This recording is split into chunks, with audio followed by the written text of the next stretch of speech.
faces, going all to different places, different planets.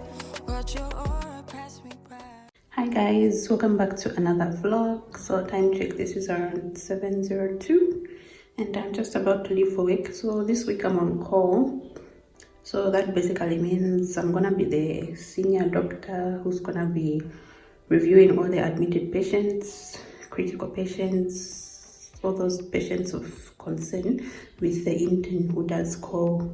Come along with me. I'll try to record how my day goes, how my week goes on a call, and hope you guys learn a thing or two. So for now, I'm just about to leave for work. This is my outfit of the day, just a jumpsuit, and I just tied my hair back in a pony bun. Yeah, and we're good to go. So stick around, stay tuned, and I hope you guys enjoy the video.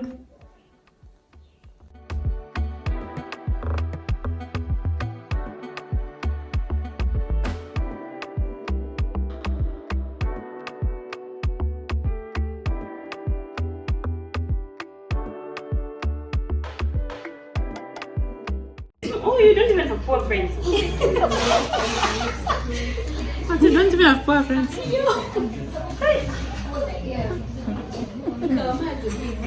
Kaoma is a big car. Hers is a big car. I think Kaoma is small. I'll start driving from my pop. Kaoma is small. I'll start driving from my pop. You can do it. No problem.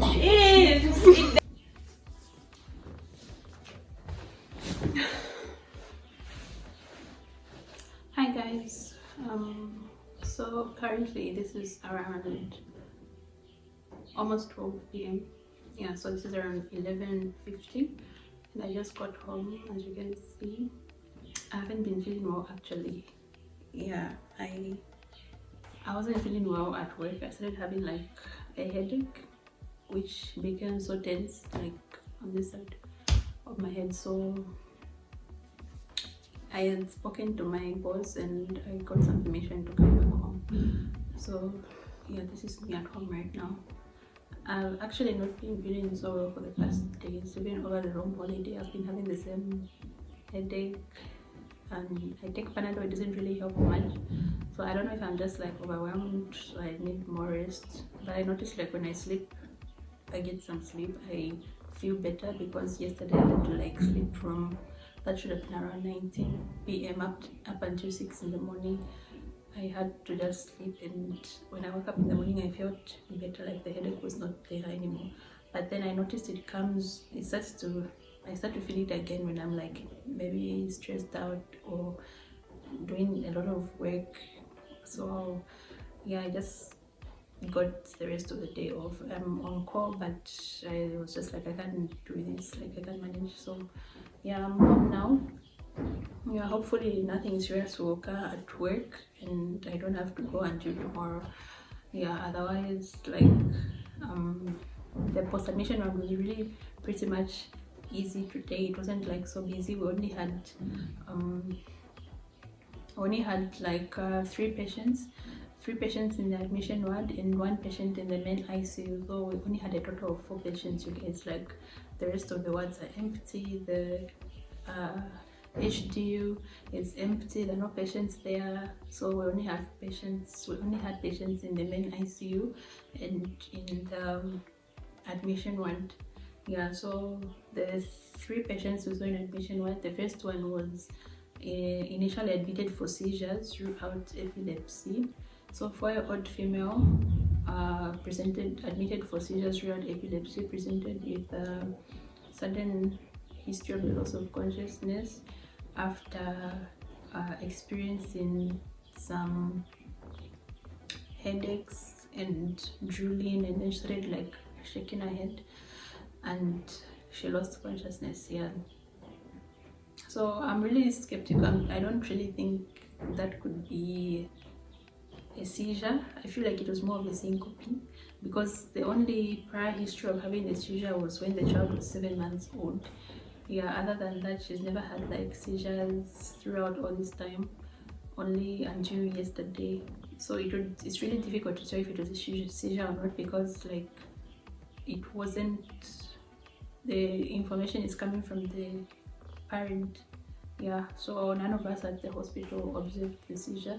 So I really doubt if it was actually a seizure. It could have been just syncope corticals. So we're trying to rule out any heart issues on the child. Yeah, because sudden loss of consciousness in a 4-year-old is not normal, right? So there could be some underlying pathology somewhere. Maybe she had some heart issue when she was a child, which was not like dealt with. So we want to do like the ECGs and the echoes to help tell us if there's anything on the child. The only complaint she's been having this morning was headache, so we just put her on paracetamol. Otherwise, she's not had any spikes in temperature. Actually, her vitals have all been within normal. Saturations have been normal. Everything has been normal, even the temperatures. So we just put paracetamol, and we ordered her to do those echo and ECG for the heart, and we can know if there's any problem at all causing the sudden loss of consciousness, causing the syncope. Yeah, otherwise her GCS was 15 out of 15. She was very alert, stable. Yeah, so we'll see when the results are out. Yeah. Then the other patient we saw was a non-sickle cell disease patient, and currently admitted in vaso-occlusive crisis.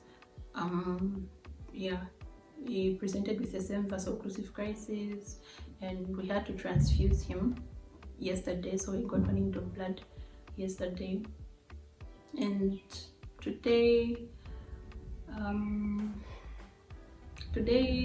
we noticed a distension on the abdomen, which was not there before. It's a when you palpate, I can feel the enlarged liver.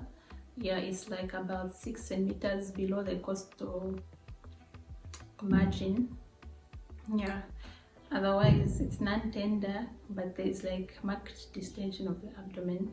So I'm thinking it could be the morphine that's causing that, because apparently morphine has that effect in children.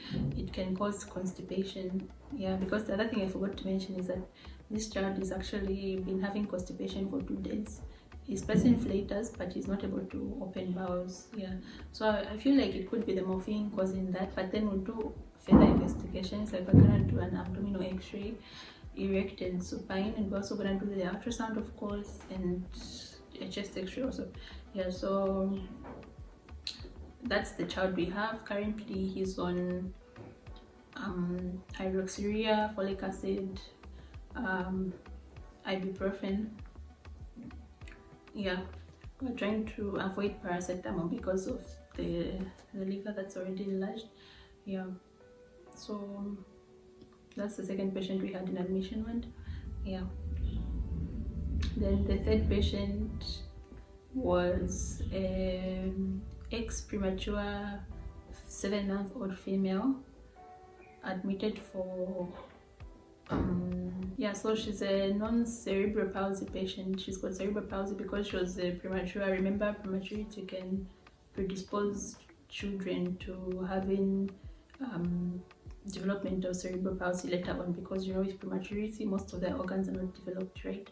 So even the brain tissue is not really developed much, so it can be stunted, and later on they can present with things like cerebral palsy, okay, where they have delayed milestones, they can't really do the things that normal kids can do because the nerves have stunted growth, or the nerves were not properly developed. So she had cerebral palsy, and then she also had oral candidiasis. Yeah, and she's been spiking. So we're trying to figure out what's causing the high temperatures. It could be the candidiasis, but we need to do a septic screen to rule out other risk factors. Of course, she's not reactive, so we're just trying to see what could cause these spikes, because she's been spiking for 2 days now. Yeah, so that's the third patient we've had. Other than that, she's okay, feeding well, appetite is okay, not wasted, not in malnutrition, just the spikes, the candida, and the cerebral palsy. So I think we'd have results. Most of the results for our septic screen would be ready by tomorrow. I'll update you guys on that. Yeah, so those are the patients I had in admission ward, just the 3 of those. Yeah, and then the main ICU patient was a 4-year-old boy.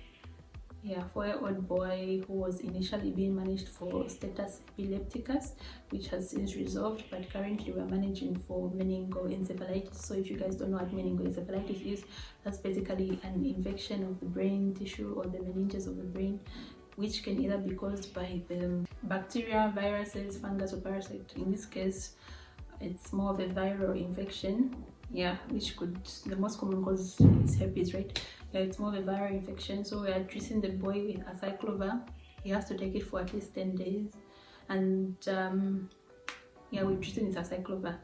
And then we had to intubate this child initially anyway.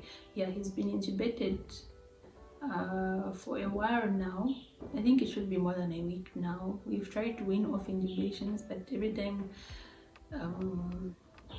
yeah, we were supposed to wean him off, but then because initially this child's GCS was impaired. It was like around 9, 8, 7. Yeah, but then that could be also because of the phenobam. Yeah, he's been on phenobam, so you know that phenobam already is like a strong sedative, right? Yeah, other than that, we were supposed to wean him off today, but when I came to see in the morning around 7, I had found that he had pulled out the intubation tubes. Yeah, so he was already on a non-rebreather mask with a bank.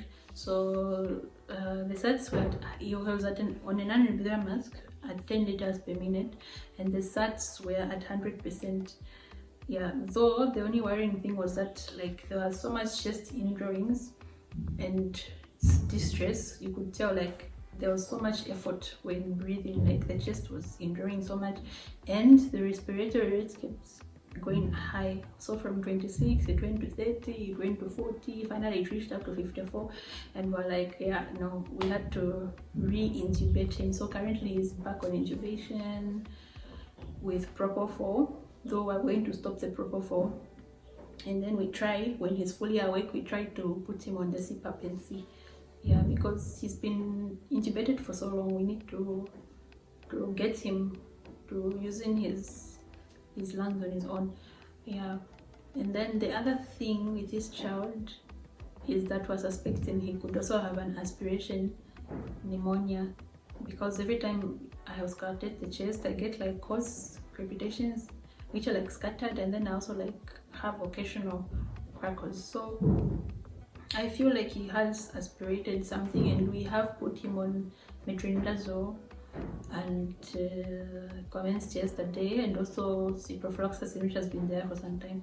So currently I think those are the two major concerns on this child. He's been feeding by NGT, of which he has been tolerating the feeds well. He's on F100 at 150. Initially started at 50 mils every 3 hourly, but currently is at 150 mils. And yeah, he's tolerating the feeds, he's opening bowels. Yeah, I think the only thing we're waiting for is for him to fully awaken, and then we can try to commence him on the CPAP and stop the intubation, and then we see how he'll be doing, like how his SATs are going to be. Yeah, otherwise those were my patients for the day. Yeah, I didn't really have so many patients, so I was able to finish fast, and luckily because I started feeling sick, like the headaches and stuff. So yeah, I'll keep you guys posted on how the rest of the days will go, and on updates of the patients. If I have any, I'll let you guys know. Yeah, and for now, I'll see you guys tomorrow, and stay tuned. Hope you're enjoying the video. Bye. Hi guys, welcome to another day of the vlog. So today is Wednesday, the 23rd of April. It should be around, I think 7:05 or 7:10, and I'm just about to leave for work. This is my outfit for today. Yeah, so let's see what today has in store. Hopefully it's not gonna be too busy because I am still getting better. Like my headaches have just stopped, so I don't want anything that's going to provoke them again. So we'll see how the day goes, and I'll keep you guys posted on all the patients that I get to see and all the cases that I get to see. So stay tuned. Hi guys, so time check, this is around 17:50 and I am home. Yeah, so I got home around 15 p.m. My morning was quite busy, you guys. I literally even forgot to like film myself in the hospital because like I had so many post-admission patients. I don't know these interns what they've been doing, like they've just been admitting like crazy. So I literally only kind of finished the round like around 14ish. Yeah, and I kind of got home around 15, somewhere there. I still managed to find some power, so I was like, let me just brief you guys on how my day went today. My third day of call. Yeah, how my day went today. Yeah, so aside from the patients that I talked about yesterday, I had how many more admissions did I have today? I had two. Yeah, two more admissions which came in the night shift of the intern, and then the other two that were admitted during the afternoon OPD shift. Yeah, so for the night's admissions, the first one was a case of complicated malaria, black water fever. Yes, so this child came as a referral from ZAMBIA Mission Hospital with a referring malarial parasite count of 5,440,000. You guys, like, it was so bad. So they had already started giving their tesunet from ZAMBIA, but they didn't give the third dose. Yes, I think the patient had changed condition because initially the boy came with a GCS of that should have been 8 out of 12. Yes, so there was some complication of malaria. Of course, it's the severe malaria which complicated to cerebral because of the altered mental state, and also was suspecting an AKI. Okay, let me not really say suspecting, also with an AKI, because this child has a reduced urine output. Okay, so we had placed a urine bag yesterday on admission. That's what they came in the afternoon, and from that afternoon of yesterday up until early morning today around 6, they had 100 ml in the urine bag. But like when we had seen the patient around 9, from 6 up to around 9, there was only like less than 25 ml of urine in the urine bag, and it was like very brownish colored urine. So there's a obvious AKI in this patient, so we couldn't even give IV fluids maintenance because of the same. And the worst part is we can't even do biochemistries, not even an HB, because our hospital laboratory, like a whole Livingstone Uth, is not able to do any of those tests because the machines are either not working or they do not have reagents. Like, make it make sense, you guys. Like, I really literally don't understand how we're even calling ourselves a UTH when we can't do basic tests. Like, yeah, so that's the issue with this child. So we had to like get the bloods and take them to ZAF clinic, because ZAF is able to do the biochemistries from there. So ZAF is gonna help us do the urea creatinine, and I should have the results by tomorrow. Yeah, so I'll brief you guys on that. Otherwise, today at least the patient's GCS had improved. They were actually 15 out of 15 responding to questions. Only complaint was the abdominal pain and the temperatures, which are like spiking, but we've put her on a broad spectrum antibiotic, yeah, along with the tesunet. So what we've done, because the third dose of tesunet was given yesterday at 14:40, and then we had to repeat. So every time you give tesunet, after you finish the 3 doses, because you are given at 0, 12 and 24, after you finish the 3 doses, you have to repeat your malaria parasite slide. Okay, you have to repeat it every 24 hours. That's in the case of severe malaria. Okay, yeah, so we repeated the malaria parasites slide, and to our shock, it was not showing any parasites, which I highly doubt, because this child still looks very sick. The temperatures are still spiking, so there's most likely still parasites. Like, how can parasites count from 5 million?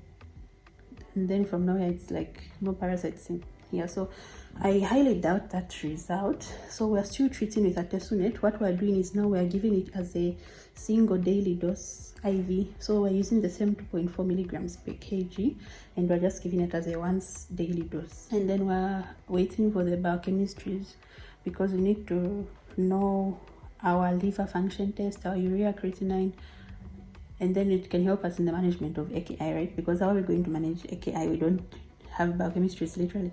Yeah, so that's that for this patient. She's stable today at least. Yeah, so hopefully we have results by tomorrow and I can brief you guys. Yes, and then the other patient, of course, which was admitted.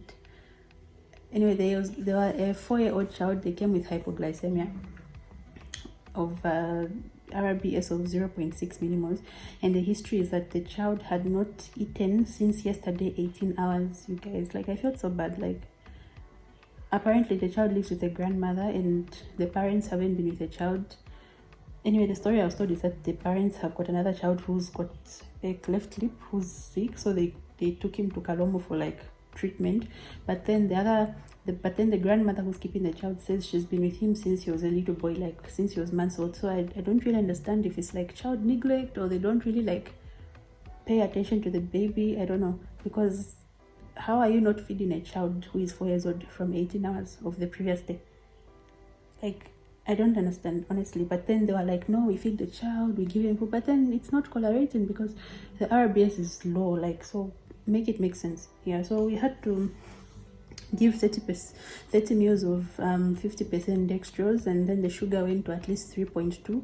Then we put on a maintenance of dextrose normal saline, and the sugars at least reached around 8. That was the RBS, 8 millimoles. So we transferred him out to the admission ward. I'll see him tomorrow. Probably I'll be in discharge, but we need to counsel the parents. So I've tried to involve like maybe social welfare. I don't know if they are into that aspect of counseling. They can try to counsel the parents or the caretakers and talk to them and see the welfare of the child, because like it's not good.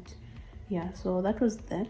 Yeah, and then later in the afternoon, that was around 12, I had another admission, a referral from Zambia, who came as a case of DKA, which is diabetic ketoacidosis. This was a 10-year-old female with a referring RBS of 17 millimoles and ketones were 3+ on urinalysis. So it's like she's a newly diagnosed diabetic because she's never had such history before. She's not on any medication for sugar, and the family doesn't know if there's anyone in the family who has diabetes. So we had to start her on the IV fluid maintenance. Is the way that you calculate the fluid for managing DKA. There's a table that I'll insert somewhere here. It can help you guys to help you understand how to manage. Okay, so literally giving maintenance fluids in deficit. Okay, so deficit is basically you are assessing like how dehydrated does the patient look, right? Like, it's literally basically straightforward. It's not difficult. You just need to know that you have to use the maintenance and the deficit. Okay, the deficit, which is going to be like the percentage of dehydration, right, according to the table that I've showed. Yeah, so you're going to use that as your, it's going to help you to know how much fluid you're giving these children. Okay, and you should know that in that fluid you're giving as an infusion, and in that fluid you have to also give your insulin. Okay, your insulin, you're starting it at 0.05 IU. Okay, so you can go up to a maximum of 1, but we always start on the lower side. Okay, so you're going to do the 0.05 per kg, and that's how we are going to that's how you're going to give your insulin, which is going to be given in that fluid that you're going to give via infusion pump. Okay, yeah, so the key thing that you should know is that when the sugar drops to about 12 or let's say 11.5 or 11, then you can stop giving that infusion, and then you now have to calculate your subcut insulin. Okay, this is why you're going to now bring in your Actrapid and your Protafen, or if not, the combined one, the Actrafen, and you're going to calculate according to the table I've inserted again. Here you're going to calculate that insulin subcut according to how it's shown here. Okay, so just remember that the 2/3 is going to be your short acting, which is your Actrapid, and the 1/3 is going to be your Protafen. Okay, your long acting. It's really not hard. It's not hard. It's very, very easy. It's just lengthy, so you need to like really understand what you're doing, and then you have an idea of how to manage decay. Okay, and also you have to repeat your urinalysis every day. Okay, every 24 hours, because you want to see how the ketones are, if they're reducing or not. Okay, yeah. So those were basically the night admissions and the day admissions that I had for today. Then for the other patients, of course, we still have the ICU patient with the meningoencephalitis. He was intubated yesterday, yes, but today we're trying to wean him off intubation and we've put him on the CPAP.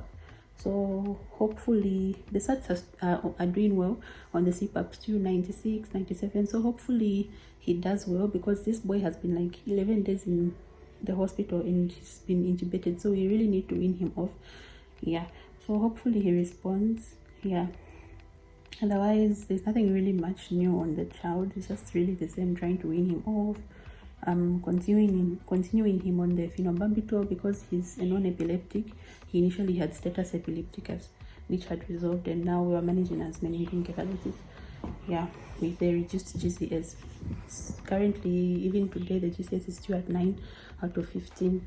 Yeah, so we want to attempt to wean him off the intubation and see how he'll be.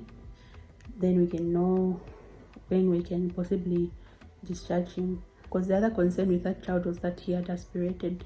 There's some transmitted sounds, occasional crackles on auscultation of the chest. Yes, so most likely there should have been some aspiration that occurred while feeding, because he initially had an NG tube. Yeah, so we put him also on Cipro and metronidazole, and he's been responding. The chest seems to be getting clear.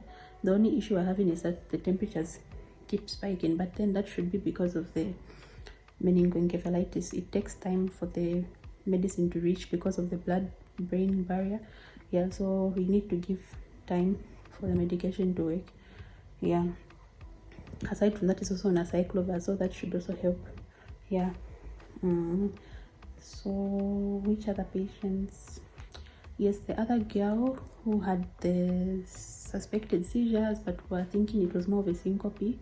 We had her do the cardiac exams today, of which they're all normal. Yeah, so we discharged her and we advised them to say if it repeats, they should come, because like there's really nothing that we are picking that is wrong on the child, because even on examination everything is normal. The heart is okay, the chest is clear, the central nervous system is well, there's no abnormality. So I really don't know what caused that. Maybe it was an allergy to something, I don't know. So we just advise them to observe her closely, and if that occurs again, then they can bring her back to the hospital. Yeah, I think that should be it. The rest of the patients, really there's nothing much different. The sickle cell disease patient is improving. At least the constipation has now resolved. The x-rays that we did for the abdomen came out unremarkable. Even the ultrasound of the abdomen came out unremarkable. The only challenge we're having again, because we transfused him, but then we can't recheck the HP because our hospital isn't doing HP, and the patients can't afford to like pay for the test outside of the hospital. So I think we'll just go by clinical assessment, and in sickle cell patients really don't have the normal HP. It's usually going to be around 6 or 7 or 8. Yeah, so he's much stable today, really. I think we just wanted to observe him because he was still on O2. Yeah, he was on O2 therapy because he ended up having basal crepitations, and I think that's because initially they had overloaded with fluid. Yes, so usually with these children, I think I mentioned yesterday, you don't really give them the maintenance fluids the way you're supposed to give in sickle cell, because initially in sickle cell you give your maintenance and you multiply by 1.5, but you don't really give them that when they're in the crisis, because you're trying to avoid fluid overload and you're also trying to avoid the syndrome of inappropriate AGH secretion. So what you do is the maintenance fluid, you give 2/3 of that maintenance fluid. That's what you're supposed to do for these children. So I think that's what this child had. He had some overload because I think they overloaded fluid. So we just gave furosemide and the chest was clear today. So we're just attempting to wean off O2. If you'll be successfully weaned off O2 tomorrow, then I think we can discharge him on the sickle cell medications, and then he can come maybe with an HP from maybe Maramba Clinic where they can be able to do. Yeah, otherwise that was my call for today. Really, I think I've touched on all the patients I had seen. If I've missed any, I'll try to update you guys. on the coming day tomorrow. So yeah, I hope you guys have learned a thing or two. Please feel free to ask questions where you're not clear. I can still explain in the comments. And yeah, hope you guys are enjoying the video and stay tuned. Hi guys, so today is Thursday. Time check, this should be around 7:10. I'm just on my way for work. This is my outfit of the day.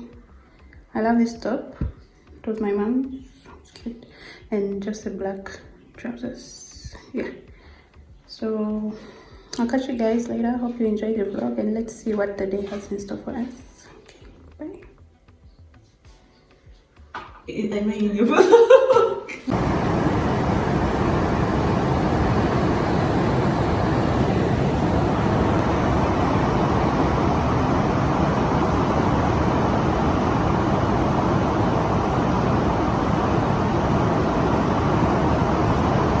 Hi guys, so currently it's about 20:46, almost 21 p.m. I am currently at home. Yeah, so again I forgot to vlog, or rather I couldn't vlog because it was quite a busy day. I had quite a number of patients that I was seeing. I think I had up to about, I think that was like almost 12 or 13 patients. Yeah, so it was a little bit hectic and I couldn't get time to be on the camera and update you guys. So I figured I'll just do it now once I'm like home, settled down and relaxed. Yeah, so let's start with our night admissions that we had, that the doctor admitted on night duty. So there was one who was admitted for febrile seizures, query cause. So this was a 4-year-old female who presented with 1 day history of fevers of up to 38 degrees. Yeah, so if you know anything about children, you in pediatrics, you would know that whenever they have very high body temperatures, they do tend to fit, because they do tend to have seizures, because that's their body's way of it trying to maintain equilibrium or go back to default settings, or equilibrium if you must say. Yeah, so if you have a child very high temperatures and they fit, don't worry, because it's the body's way of trying to bring the temperatures down or to go back to normal. Okay, so yeah, what you really need to do in this case, whenever you admit such a patient, you have to do a septic screen, okay, because you don't know where the fever is coming from. Okay, sometimes we have those cases which are like fever of unknown origin, yes, but most of the times there can be some underlying infection somewhere that you haven't yet discovered, or that hasn't yet shown itself. So you have to take a thorough history, find out if there have been any symptoms of like coughing, chest infection, difficulty breathing, things like that. Find out if there's been any diarrhea, vomiting.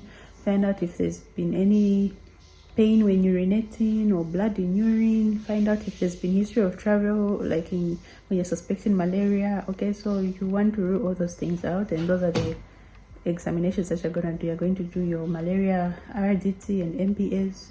You're going to do your urinalysis and urine MCS. You're going to get your bloods, of course, baselines. You're going to do your blood culture. You're going to do a nasopharyngeal swab for PCR, just to help you check if there's any virus that the child might have that's causing that. And of course, you do your physical examination. You check the chest. Is it clear? Are there crepitations that could point to pneumonia? Are they crackles? Are they bronchi that could point to a bronchiolitis? Okay, so things like that. Okay, so this child, we did all those tests. The only tests that are pending are the urine MCS and the malaria MPS, which were not yet ready today. So I'll try to follow them up for tomorrow.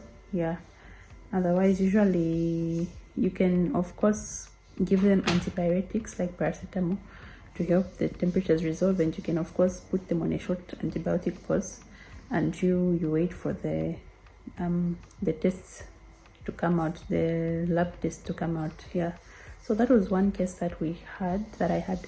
And then the other one, uncomplicated malaria. So remember when I talked about malaria, I mentioned that there is the severe malaria, and then there is the non-severe malaria, or rather the uncomplicated malaria, meaning the malaria hasn't affected any end organs. Okay, and those end organs you're thinking of course, are the brain, the liver, the kidneys, the heart, the blood. Okay, those things. Okay, so whenever you have any of those systems affected, just know that your malaria is complicated. Okay, just like the patient that I talked about yesterday. Yeah, so this other boy came with an uncomplicated malaria with a parasite count of 4,000 from the referring clinic. So we commenced him on oral coartem because, as you know, whenever you have an uncomplicated malaria, and that's just when it doesn't involve any of the body systems, okay, you can treat them with artemether-lumefantrine. You don't have to use the artesunate. Okay, you can use artemether-lumefantrine, which is also known as coartem. And yeah, how you're going to give the dose is dependent on the weight of the patient. Okay, so there's like a whole table that shows you, I'll insert it here, it shows you the specific weights and age for the patient that you're going to use. So it's weight based, okay, and according to the age, and it will guide you if you're going to be using 1 tab, 2 tabs, 3 tabs, 4 tabs. Okay, but the duration is for 3 days. Okay, and after that course you're going to repeat your malaria MPS. Okay, just the way we do for the complicated malaria. Yeah, so the only thing of significance the boy had was that he had very high temperatures, so we of course put an antibiotic to cover, and we also put paracetamol. Those were the 2 admissions, and the rest were the same patients that I had yesterday. They were the 2 in HDU who I talked about, the one with the complicated malaria or the black water fever with the AKI. Okay, so unfortunately the girl is still having reduced urine output, and we tried, because I mentioned that we took samples to ZAF clinic. We did take them and we did manage to get results, but they didn't do the creatinine and urea. So I don't know, I think it's the whole Livingstone which is not doing urea creatinine. They're only doing LFTs and full blood count, of which the LFTs were super elevated, and her HB was at 7. So we transfused. Well, we ordered for 2 units of blood, but the hospital has a shortage of blood, so we only managed to secure 1 unit for her, of which we gave her. Yeah, and then we'll probably recheck the blood after 24 hours to see how the HB is. Yeah, otherwise the only other option for getting the urea creatinine is to take samples to the private lab, of which we'll try to organize for that. Maybe we can try to raise the funds for her so she can do the test. We can have the test done for her. Otherwise, we still do not have any urea creatinine for the patient, and the urine output is still very poor. It's still less than 0.5 mils per kg.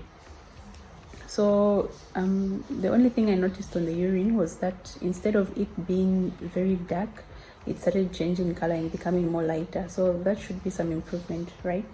Yeah, so hopefully that's a sign of some improvement, and hopefully she gets better, because we've been giving her the artesunate 2.4 per kg as an OD dose IV. So she's been improving actually, because the GCS is now 15. She's able to speak, respond, just a little bit weak, but yeah, hopefully she does recover.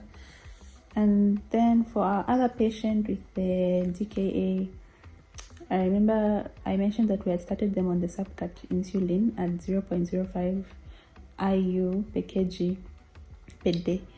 Yes, so today when we reviewed her in the morning, we found that the sugars were still spiking, going as high as 24.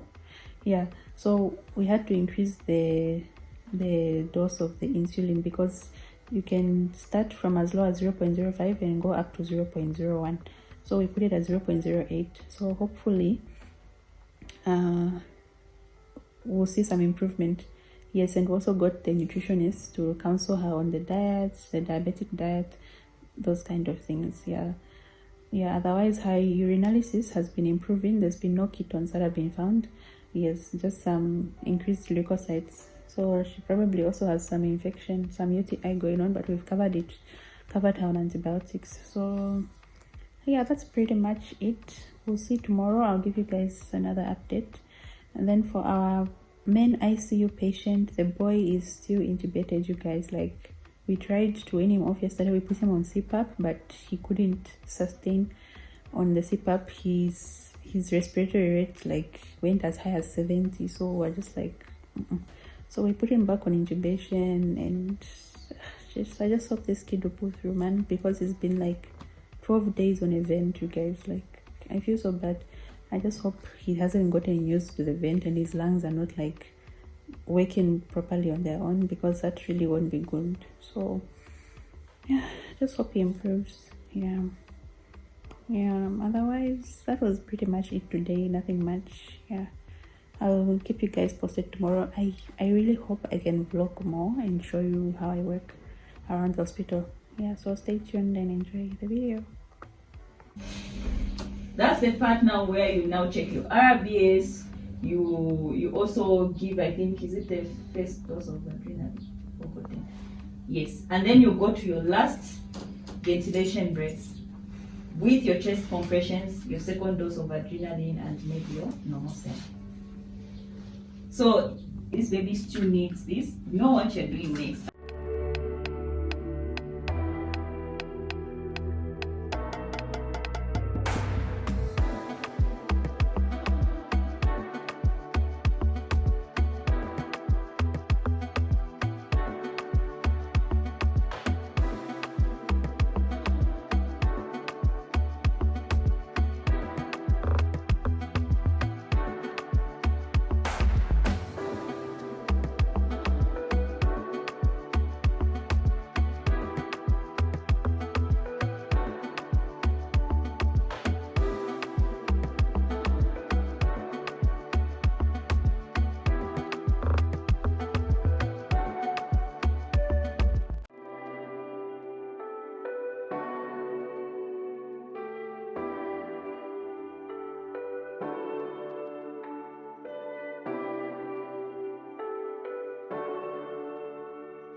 Guys, welcome back to another day. So today is the 27th of April, Sunday.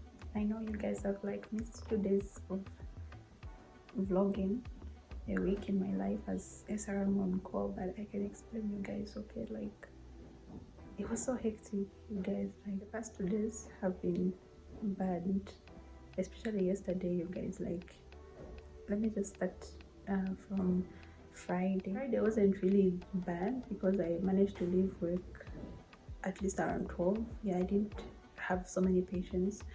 The only patients I had were the patients that I kept talking about previously. The meningoencephalitis patient in main ICU whose condition is still the same. The only difference is that we had started him on piperacillin tazobactam.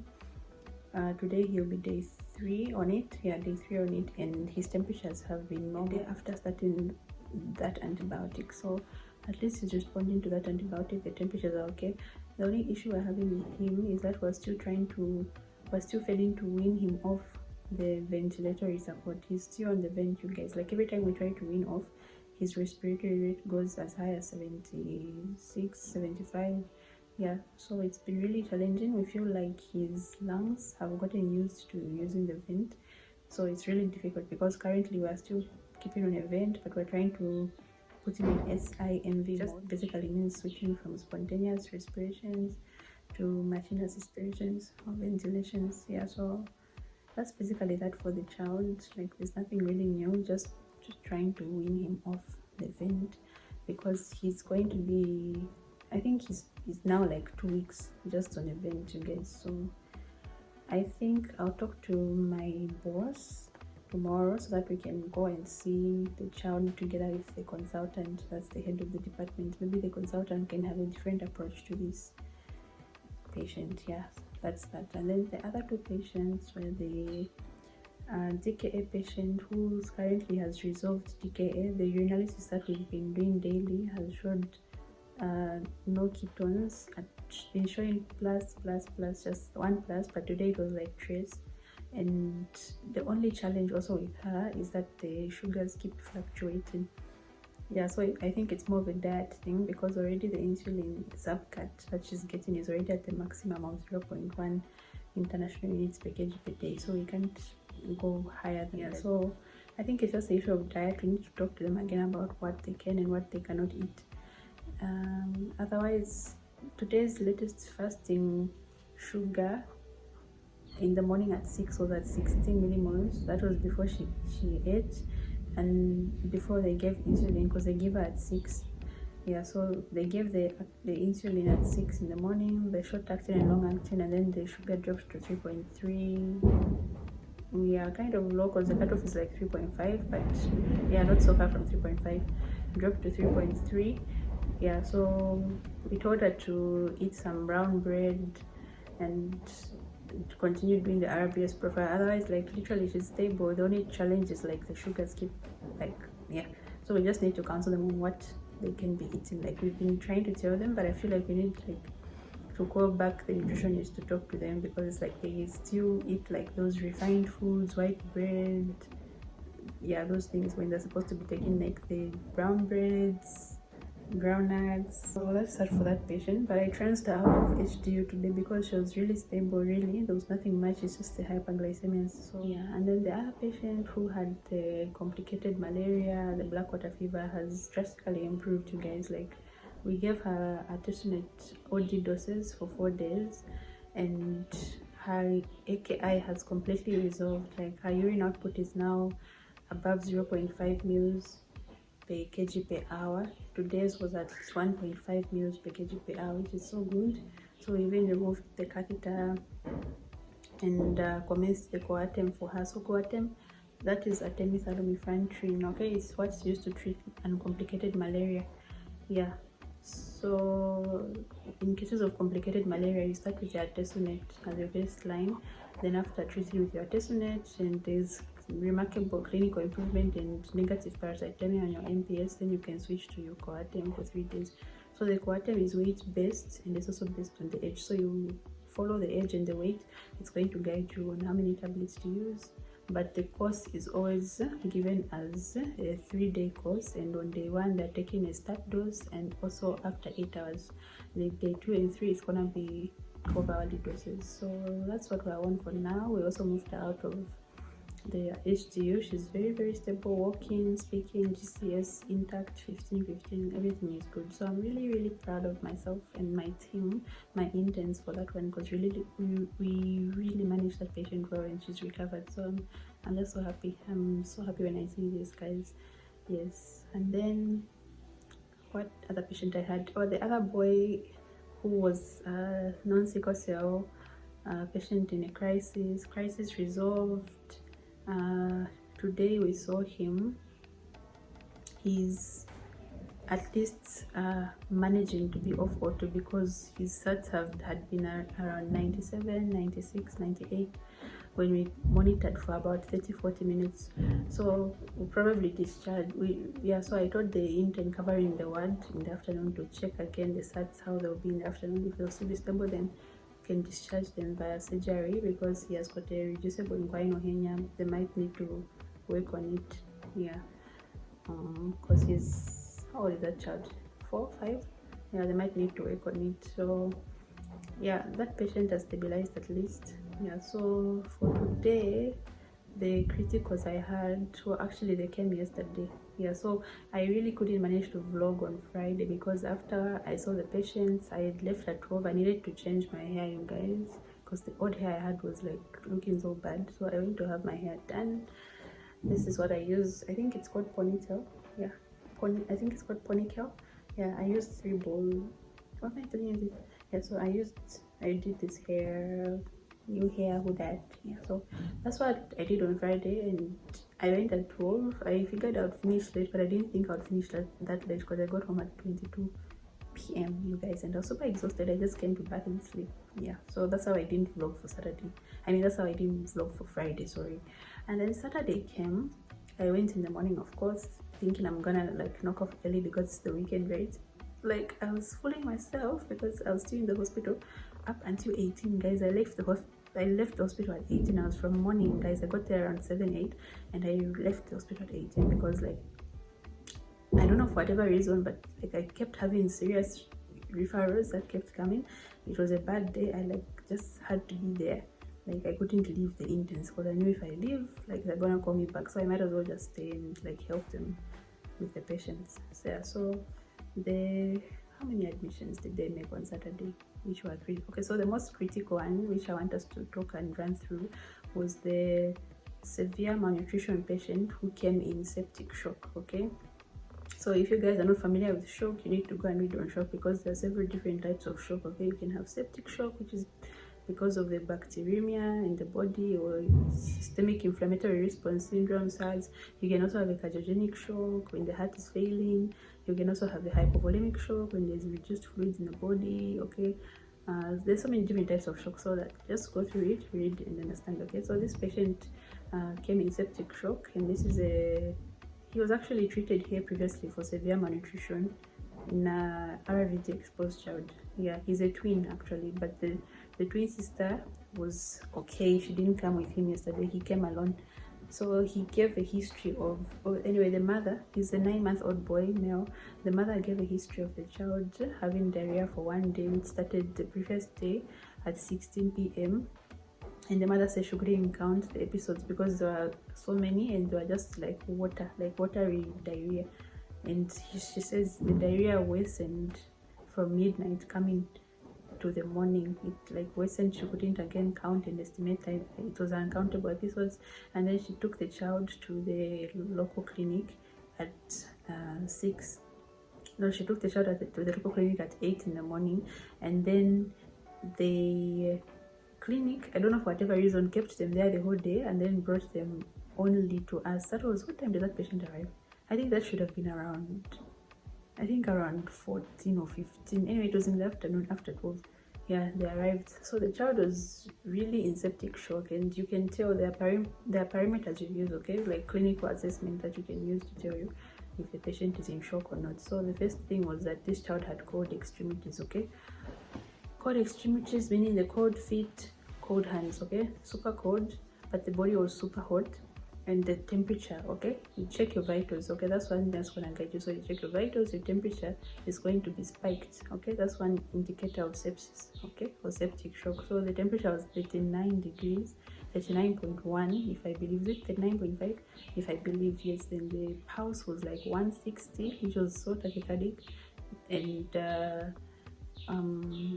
respiratory rate was at 50, kind of the cutoff, but still high. Okay, yeah. And then the SpO2 was unaffected. It was still like in the 90s, 96, 95, 97. Yeah, so the saturations were okay. So the only notable things here were the elevated pulse and the elevated temperature and the cold extremities. Okay, and given the background history of severe malnutrition, diarrhea, vomiting also, yeah, that already signified as that this child is in septic shock. Okay, so how do you manage septic shock? How did we manage septic shock in this patient? Okay, so as you know, in a patient who has got severe malnutrition, you're not supposed to give them IV fluids, okay, because that's going to worsen the malnutrition. Okay, but there are special cases where you can give IV fluids, but not as a maintenance. Okay, you give it as a limited amount. Okay, which I'm going to discuss with you. So for certain examples, certain special cases like shock, okay, like this child who came in septic shock, you know, of course the gold treatment for septic shock would be a blood transfusion, okay. Yeah, that is what's going to help to resolve the shock, because you're replacing new blood cells and increasing the amount of unaffected blood cells in the blood, right? Yeah, which should consequently help with the temperatures to drop and the shock to resolve, okay.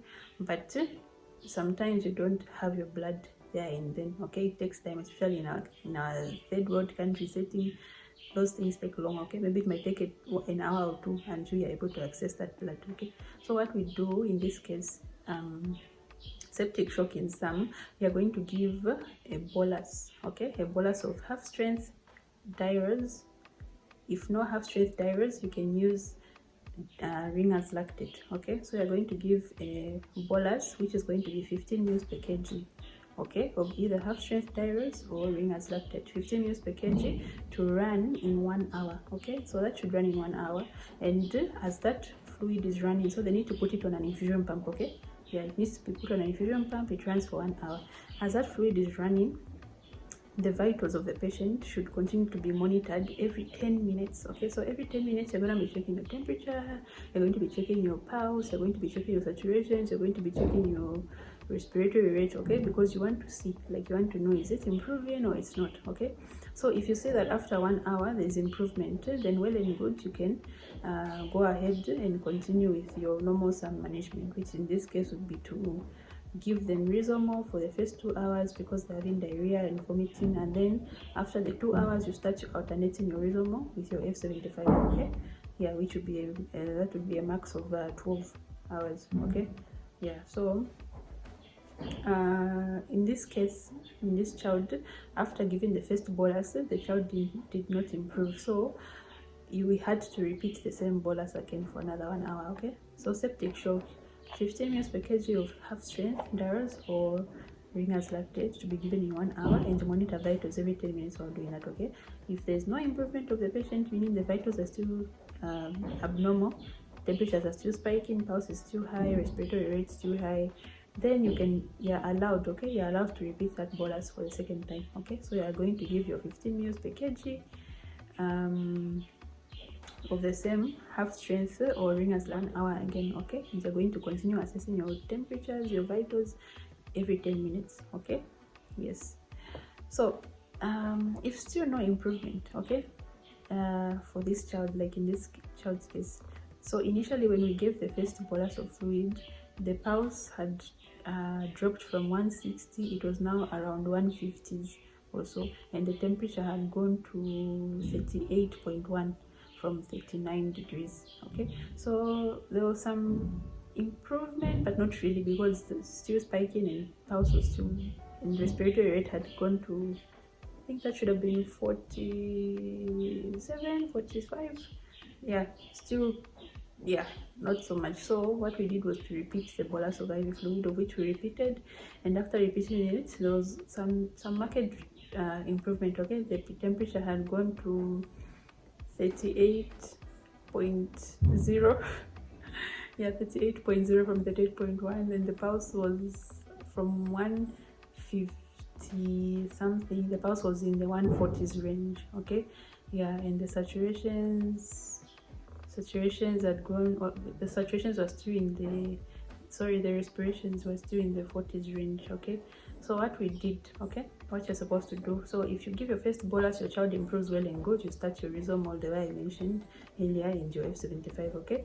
It's the second bolus, if the child doesn't improve, you give your second bolus, okay. If they improve, you got your Rizomol, okay. And so this child didn't improve after the second bolus, so what now you do, you now give your blood, okay. This is when you're now going to give your blood transfusion, and the blood transfusion you are doing 20 ml per kg, because again, remember, this is a child, you are an infant, you don't want to overload this child, okay. You don't want to cause pulmonary edema or whatnot. The time that the second bolus was given and the child was at least okay, and the blood came and was given, That's the time I was like, guys, I need to go home and rest because the child was stable and it was like 18 hours and I was tired. So I left, okay? But I kept getting checkups. I kept following up the patient, okay?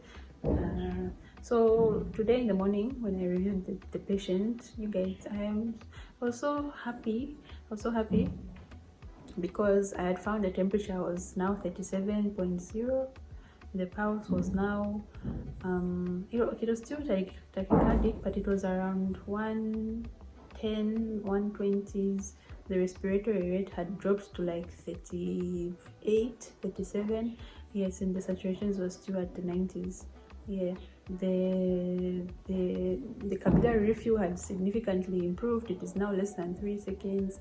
The mucous membranes were now intact. You could see crying, like tears were now coming from the eyes. The sunken eyes had like resolved. The cold extremities had completely resolved again. So I was really so happy because like we managed to get the child out of shock. I think the only reason for the tachycardia was because the child was still having diarrhea, but the diarrhea had significantly also reduced.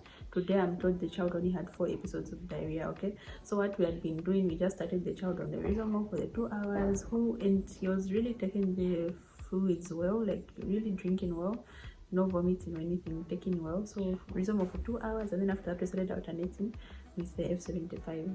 So yeah, the child is doing well. I'm so glad. Yeah, I think we just need to talk to the mother because I feel like there are a lot of socio-economic reasons and challenges that she's facing, especially seeing as the father is not involved in the children's lives and she's alone and she has to fend for them. So yeah, I'm just glad that I managed to save. I'm just glad that me and my interns managed to save that child and we didn't have a mortality. Because you guys, did I not get the scare of my life when I reached work in this morning and I found people crying, like relatives of a patient crying, and I was like, oh my god, is it my patient? Does my patient die? Only to discover that it was a BID, which means literally brought in dead. So the patient was a 1-month-old who was a BID. So they don't even know what caused it, but I'm suspecting it could be a sudden infant death syndrome. So if you don't know what that is, just go read up on it, okay? Otherwise, I was so relieved when I saw my boy and he was like improved, like he was feeding well, breastfeeding well, temperature had normalized. I was really happy. So I really just reinforced to the mother to make sure that she gives the ORS.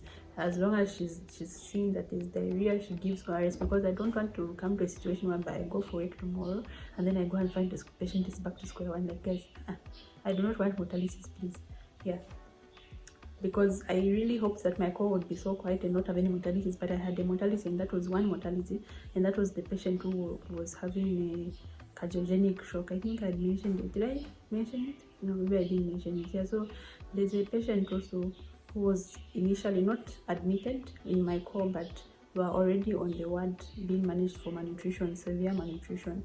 But this child also had the PDA, which is a patent ductus arteriosus, which is like a heart condition, okay?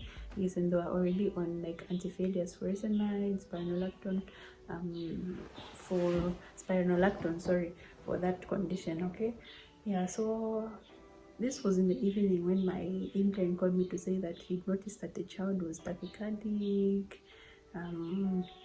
What else was of note here? Tachycardic, no temperatures, just tachycardic, but though the pulse was like a little bit weak and thready. So for me, I started suspecting it could be a cardiogenic shock. So we had to put that child on ionotropic support, because you know in cardiogenic shock you're using ionotropics, okay? Preferably dobutamine or dopamine. Yeah, so that was basically my day to day. Like, I'm just really happy that at least me and my team managed to avert a mortality, because like you guys, like when I say that we do not sit, like when I say that whenever a patient comes in shock, we're always on our toes, because like we know like those things kill fast, especially like severe malnutrition patients, and then they come in shock, like they die. So I'm really happy that there's improvement. I just hope that I will not find things the opposite when I go for it tomorrow. I'm going to call the interns later in the afternoon and find out how the patient is doing.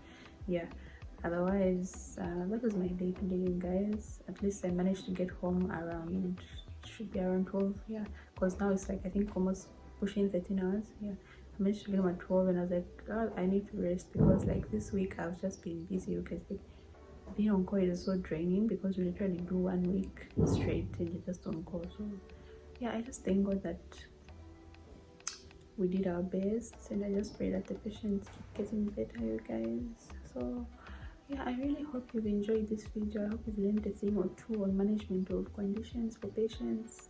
And yeah, I'll catch you guys in my next video. I love you guys so much. Thank you for watching, and please don't forget to subscribe if you're new here. Welcome so much. Thank you for support, and yeah, I'll see you guys in my next video. I love you guys. Bye.